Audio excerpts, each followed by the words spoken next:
Welcome to The Explainer. Today, we're jumping into the world of angel investing. We're going to break it all down with a simple guide for founders who are ready to turn that big vision into a reality. So, let's get started.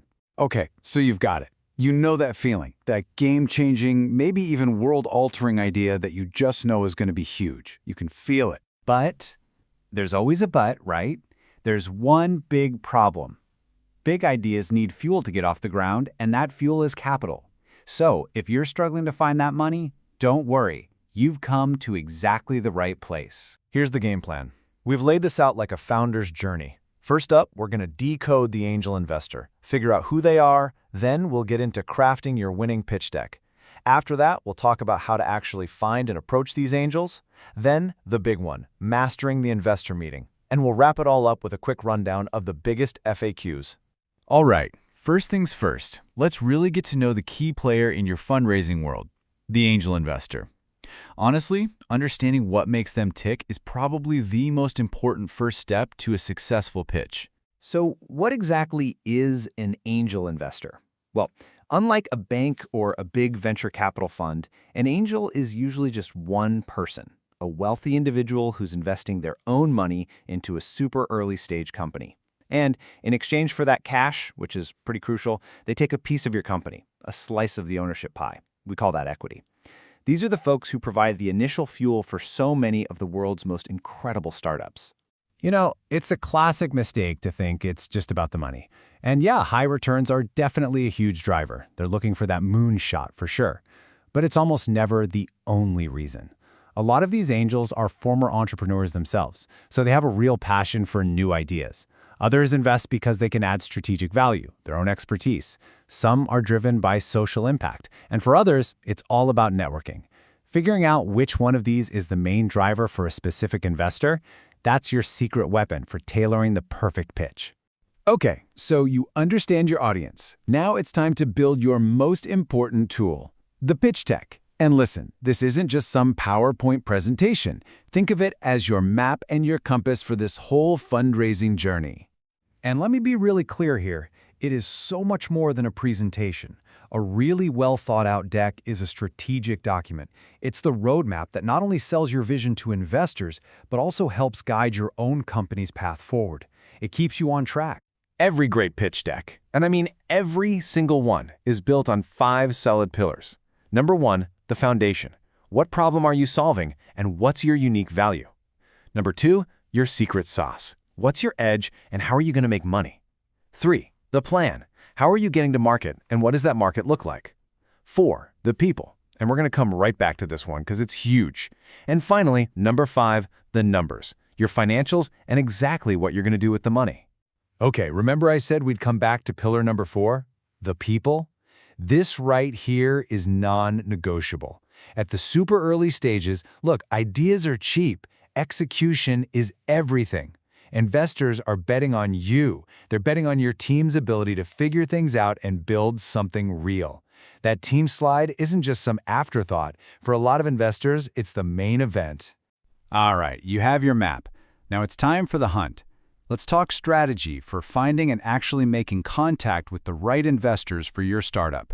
Look, finding the right angels isn't luck. It requires a real strategy.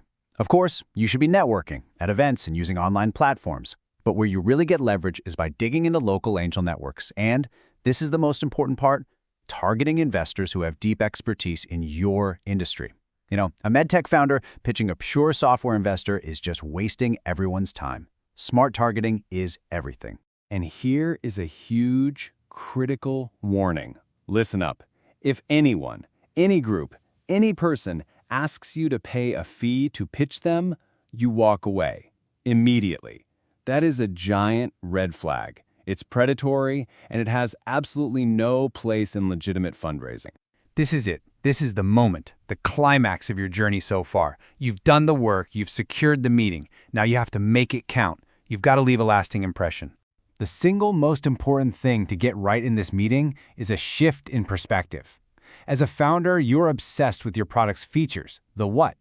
But an early-stage investor, they are laser-focused on your team's ability to execute, the who and the why.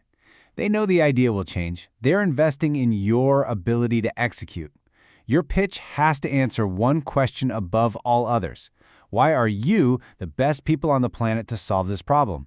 So, to nail that meeting, here's your checklist. First, have a compelling and super concise pitch ready to go. Second, know your numbers, backwards and forwards. Third, highlight any traction you have, customers, early revenue, partnerships, anything that shows you're making progress. Next, be ready for them to dig deep. They're going to scrutinize everything. Don't take it personally. And finally, if they ask for follow-up info, get it to them fast. Keep that momentum going. You did it. You made it through the pitch. Now, of course, come the questions. So let's do a quick lightning round of the most common questions founders have when they're going through this process. This is the big one, right? It's on every founder's mind. You need the money, but you also want to hold on to as much of the company you're building as you can. So what's the deal? Typically, for each early funding stage, you're looking at giving up somewhere between 10 to 20% of your company. Now, if an investor is asking for more than 20%, that's a red flag. Why? Because it can make it way harder for you to raise money in the future. Next up, what kind of check can you actually expect an angel to write? The real answer is, well, it varies. A lot. Seriously, angel checks can be as small as $1,000 or go over $1 million. The real key is how you manage them. If you take on a bunch of smaller checks, you can use something called an SPV, or a special purpose vehicle. Just think of it like a container that bundles all those small investors together into one single line on your cap table, which is just the official record of who owns what. Keeping that table clean makes you look way more attractive to bigger investors down the road. Okay, here's a tricky one you might run into. An investor wants you to provide these super detailed financial models for the next 5, maybe 7, even 10 years. What do you do? Is that a reasonable ask? The short answer is no, and you should be confident saying that. Any experienced, good investor knows that financial models for a super early-stage company are basically science fiction beyond 2 or 3 years. Your business is going to change so many times. A request like this is often a sign of an inexperienced investor, so just proceed with caution. So there you have it. We've walked through the landscape, we've decoded the players, and we've armed you with a map and a compass. The path to getting angel investment is definitely a challenge, but it's not a mystery. The question isn't how anymore, it's when. So, are you ready for the journey?